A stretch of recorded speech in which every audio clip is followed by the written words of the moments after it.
عمر دی ہے، ایک لمٹ دی ہے،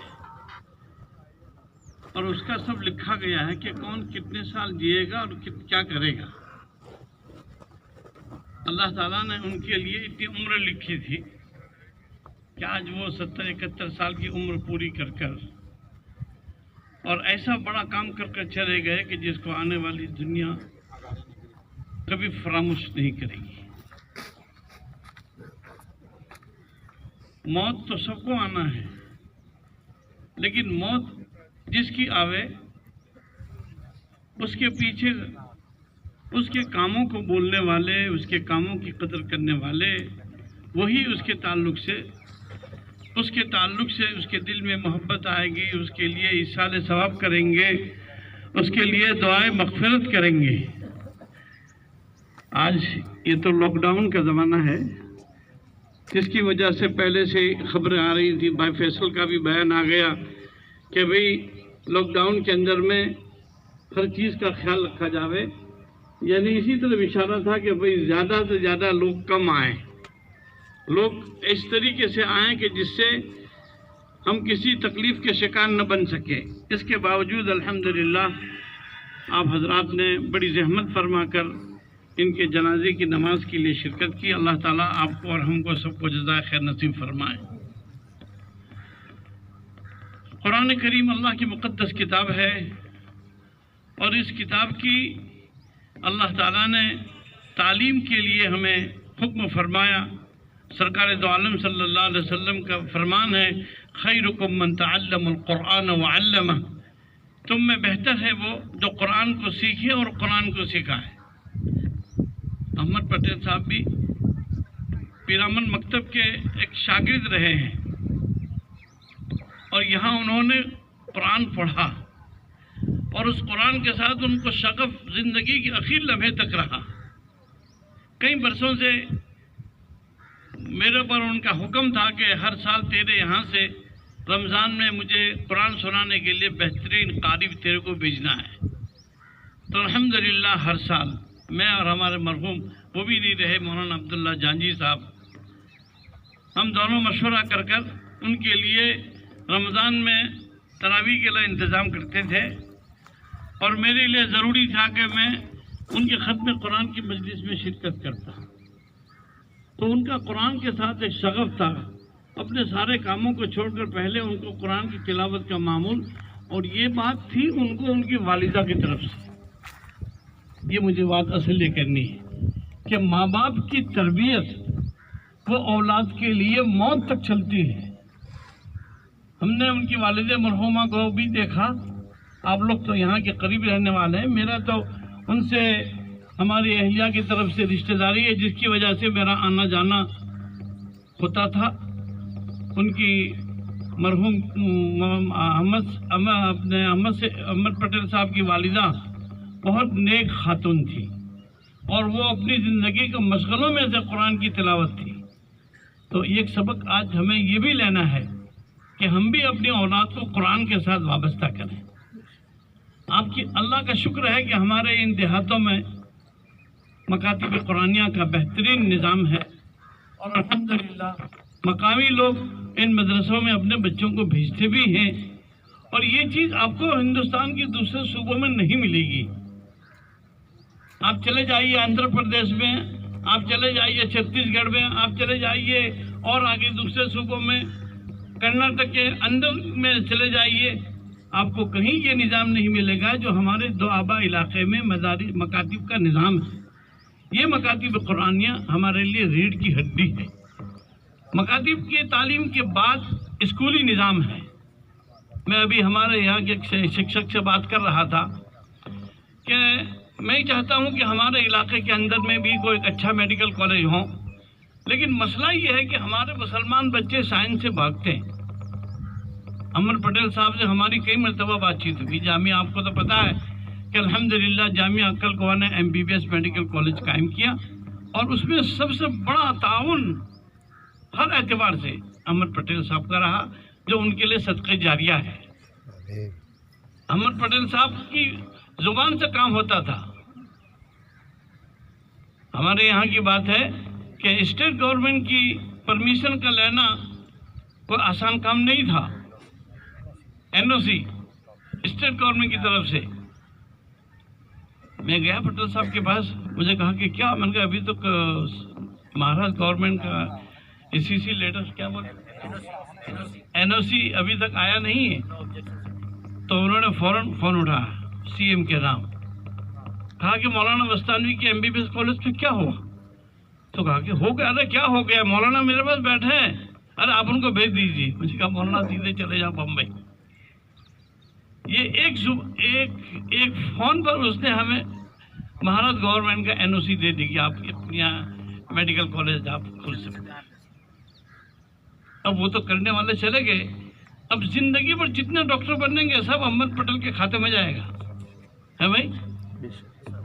तो मैं सर से कह रहा था कि भाई हमारे बच्चे साइंस से क्यों डरते हैं?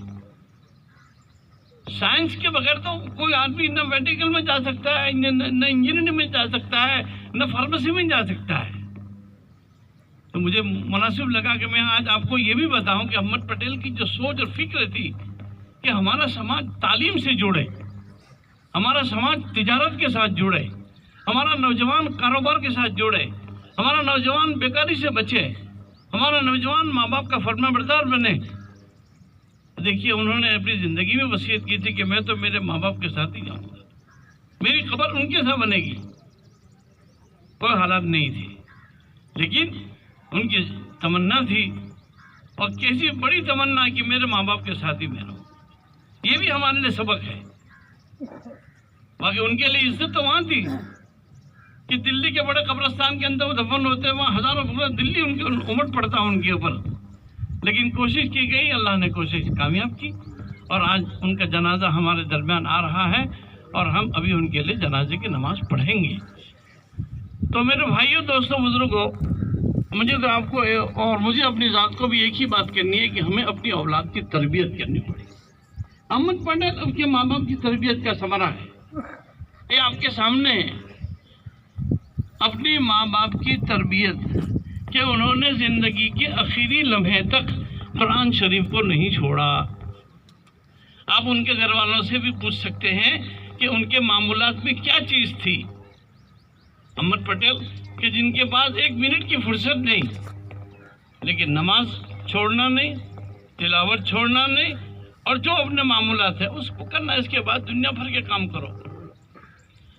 रमज़ान के महीने में ख़त्म कुरान के मजलिस से पहले मैं और मौलाना अब्दुल्ला मरहूम, वो भी बेचारे गरीब रहमत हो गए, जाते थे तो पटेल साहब बहुत देर तक हमारे साथ बातचीत करते, खुश करते। और वही उनकी फिक्र कि समाज को तालीम से जोड़ो, हमारी कौम जहालत से निकले, हमारी कौम कारोबार में लगे, धंधा करे, मुसलमानों की इकोनॉमिक ठीक हो, ये उनकी सोच थी। चुनांचे उन्होंने अपनी ज़िंदगी में एक नहीं हज़ारों लोगों को मुलाजिमतों पर लगा दिया है। हाँ, आप यकीन जानिएगा, ये अभी आपको और मुझे नहीं पता चलेगा, लेकिन जब आप कहीं जाएंगे तो कोई मिलेगा, यार पटेल साहब ने मेरे को नौकरी दिला दी, पटेल साहब ने मुझे फैक्ट्री दिला दी, पटेल साहब ने मेरे को ये काम कर दिया। और अभी मेरे बेटे ने कहा कि ला नस्अलुकुम अलैहि अजरा इन अजरिया इल्ला अला अल्लाह। उन्होंने किसी से बदला नहीं चाहा। हाँ, उनकी तबीयत अजीब थी, उनके मुखालिफ कोई होता था तो उनके साथ भी आंख मिलाकर वो बात करते थे। दुनिया में कौन नहीं जिसकी मुखालिफत न करे, लेकिन कभी इंतकामी जज्बा उनकी तबीयत के अंदर नहीं थी। पटेल साहब की तबीयत में इंतकाम था ही नहीं, भूल जाना। दुश्मन भी उनके यहाँ गया, उसके साथ भी उनका फंदा पेशानी से मिलना जुलना, बातचीत करना, कोई काम है हो सके तो फौरन कर देना। किसी को फ़ोन कर दिया, किसी को लेटर दे दिया। तो ये हमारे लिए, आपके लिए इनकी ज़िंदगी एक आइडल है। पटेल साहब की ज़िंदगी आइडल है हमारे लिए। दूसरा, अहमद पटेल हमारे अंदर पैदा कर सकते हैं आप, जैसे उनकी माँ ने अपनी औलाद के लिए क्या दुआ की होगी। इनकी माँ की दुआ की बरकत है पटेल साहब, और माँ की दुआ पर काफ़ी नहीं छोड़े। उन्होंने इतने बड़े मनसब पर जाने के बाद भी दीन से हाथ नहीं धोए, हमेशा दीन से वाबस्ता रखा। मरकज निजामुद्दीन से इनका गहरा ताल्लुक। मरकज में सुई के गिरती थी वो उनको इल्म हो जाता था, पता चल जाता था, मरकज के हर काम में आगे।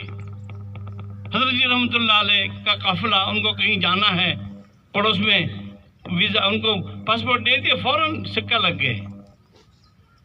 मुझे याद है कि मेरा भी गैर मुल्की पहला सफ़र सबसे पहला हुआ पाकिस्तान का। हज़रत शेखुल हदीस साहब नव्वरल्लाहु मरक़दहू फैसलाबाद में मुकीम थे, तो यहाँ से हमारे मुफ्ती अब्दुल्ला मरहूम, वो भी अल्लाह को प्यारे हो गए, मुफ्ती बहमान साहब मेरे उस्ताद मोहतरम, वो भी प्यारे हो गए, और दूसरे बड़े बड़े 10 उलमा थे, और मैं एक छोटा सा तालिब इल्म था। कोशिश की, कहा कि वीज़ा नहीं मिलेगा। फिर मरकज़ से फ़ोन गया, भाई नहीं, क्यों नहीं मिलेगा आपको, अभी पटेल साहब को कहते हैं। चुनांचे पटेल साहब को फ़ोन किया, कहा कि पासपोर्ट भेज दीजिए। शाम को तो सबकी वीज़ा लगकर आ गई।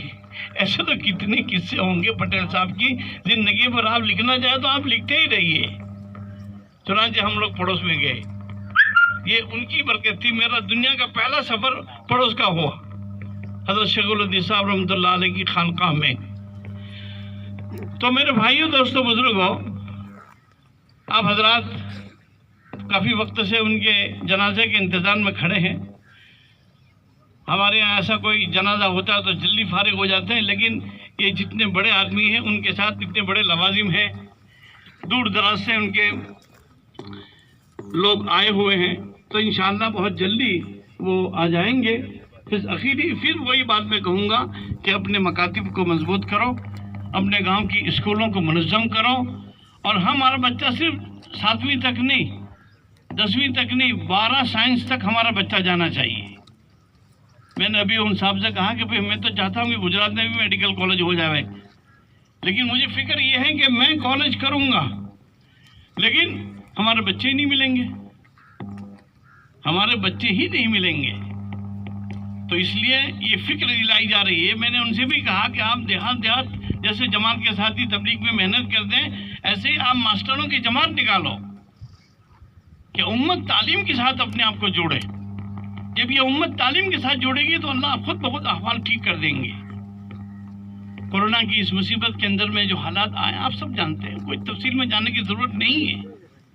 इन हालात ने हमारे आंखों को खोल दिया है कि हमें इस वक्त किस चीज़ की ज़रूरत है। जिस चीज़ की ज़रूरत है उसकी तरफ हमें जाना पड़ेगा।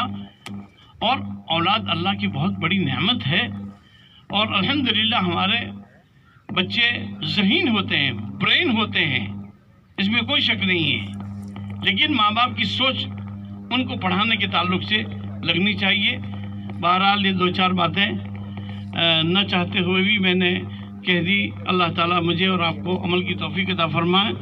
और हमारे अहमद पटेल साहब के जनाजे में हम लोग सब शरीक हुए हैं, और अल्लाह ताला का वादा है कि जिसकी जनाजे के अंदर में इतने आदमी नमाज़ पढ़ रहे हैं, क्या हदीस है ना, 3 हाँ, जिसकी जनाजे में 3 सब हो जावे, मौलाना हुज़ैफा की हदीस बयान कर दें कि अल्लाह के रसूल ने फरमाया कि गुफ़िर लहू, उसकी मग़फ़िरत हो गई।